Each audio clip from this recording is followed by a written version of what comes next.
সাইজের ফল হবে একটা। মানে ভিতরে হচ্ছে টোটালি পিঙ্ক কালার আর হচ্ছে white colour, right? Pink and white. আমরা একটু আগে যেটা দেখলাম, এটা হবে পিঙ্ক। আমরা একটু আগে যেটা খাইলাম আর কি, ওটা কি কালার ছিল? ওটা রেড ছিল। একটা রেড আর হচ্ছে মানে টোটালি রেড আর কি। ফলটার ওয়েট 800 গ্রাম হবে একটা। এটা হচ্ছে এর উপরে মানে জাতের উপরে না, ভেরিয়েশন করে। জাতের উপরে ভেরিয়েশন করে, বাট হচ্ছে ফলের গ্রোথের উপরে ভ্যারি করে, হ্যাঁ? ভ্যারি করে। আচ্ছা আচ্ছা। ফলটা ডাউন হবে। না না, আসো আসো আসো, হয়ে গেছে ব্রাদার। আমরা বেরিয়ে যাই আস্তে ধীরে।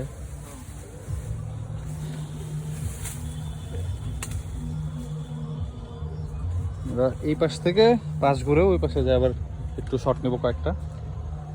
আপাতত এই ক্লিপটা এখানে শেষ করতেছি।